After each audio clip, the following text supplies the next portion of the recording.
A paz do Senhor a todos os irmãos e queridos ouvintes da Palavra de Deus. Estamos aqui mais um dia desfrutando de uma vida diária com Deus.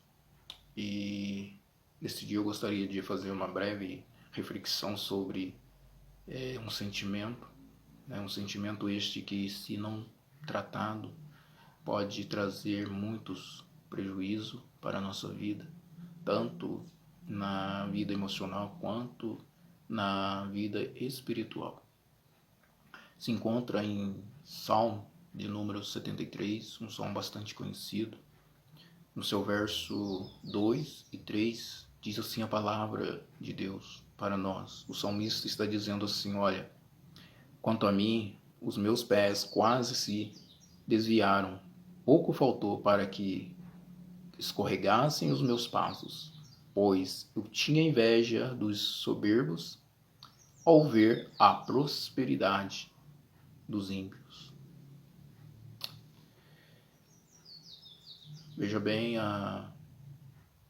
o prejuízo que a inveja estava prestes a trazer sobre a vida deste homem. E a Bíblia ela vai narrar também algumas histórias de pessoas que tiveram esse sentimento e que, por causa disso, prejudicaram a vida de outras pessoas. Gênesis, no seu capítulo 37, vai narrar a história de um jovem, principalmente no seu versículo 11, vai falar sobre um jovem da qual seus irmãos ali, por causa desse sentimento, intentaram acabar com sua vida, mas desistindo eles ainda continuaram com o plano de prejudicá-lo, vendendo o seu irmão para pessoas estranhas, vendendo ele a preço de um escravo, trazendo uma tristeza muito grande para a vida dos seus pais, mentindo, um sentimento que trouxe da inveja veio a mentira, fingiram ali que José havia sido morto por feras selvagens. Então veja bem, o prejuízo que esse sentimento trouxe para essa família. E dentre outras pessoas que tiveram sentimentos assim, que ficaram amarguradas de coração, pessoas que ficaram obstinadas por causa disso. E a psicologia ela vai dizer o seguinte desse sentimento. A psicologia diz que a inveja é a dolorosa observação daquilo que nos falta. Era o que estava acontecendo com Asaf.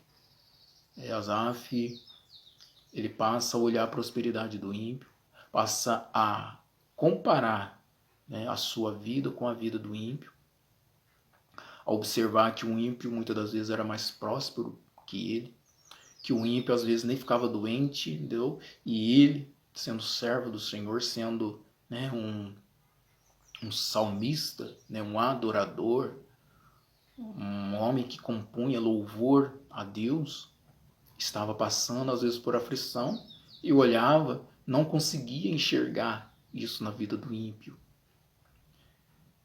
Mas é interessante que aqui nós não estamos falando de um homem que está desviado, de um homem que perdeu a sua confiança em Deus, de um homem que já não está mais na presença de Deus. Não, aqui nós estamos ouvindo um testemunho de alguém que passou por uma experiência. O salmista está contando a sua experiência, quando ele tirou o seu foco, o seu olhar do alvo e começou a olhar para o outro lado. Mas aqui ele está deixando um exemplo, um exemplo que, se nós não tomarmos cuidado, esse sentimento também ele pode invadir a nossa vida. Mas o que me chama a atenção aqui é que o salmista, por mais que ele quase saiu da presença de Deus, ele quase se desviou por olhar a prosperidade do ímpio, ele foi atrás de uma resposta. E ele não foi atrás de qualquer pessoa. Ele não foi atrás de qualquer sábio, ele não foi atrás de ninguém, nem de um doutor, ele foi atrás daquele que realmente tem a resposta para, para aniquilar, né? Para tirar aquele sentimento que estava no seu coração, que estava na sua mente.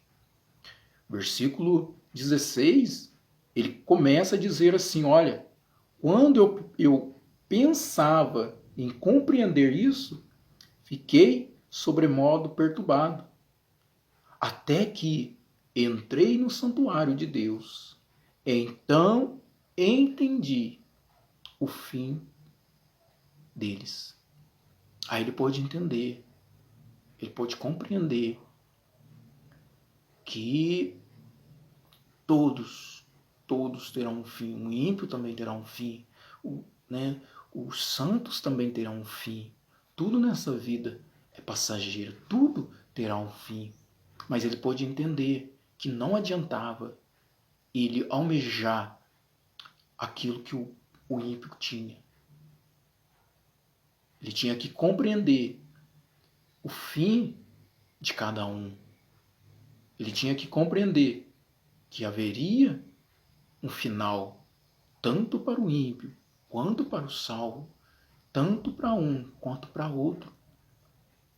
Mas ele só pôde obter isso quando ele entrou no santuário, quando ele foi buscar a resposta de Deus. Quando esse sentimento estiver brotando no seu coração, quando esse sentimento quiser tirar a sua paz, tirar a sua convicção, entra no Santo dos Santos, entra no santuário do Senhor, busca de Deus a resposta e Deus vai limpar isso da sua vida. Você vai ser contente com aquilo que Deus te dá e não ficar observando aquilo que o outro tem. Muitas das vezes nós deixamos de ser felizes com aquilo que temos, porque passamos a observar a vida alheia. Contentamento. Devemos pedir para Deus, Deus, me dê contentamento para que eu seja contente com aquilo que o Senhor me dá, para que eu não precise almejar ou invejar-me daquilo que o outro tem. Este é o segredo, para que esse sentimento não nos traga prejuízo, tanto emocional, principalmente espiritual, para que esse sentimento não nos afaste da presença de Deus. Amém? Deus abençoe a cada um em nome de Jesus.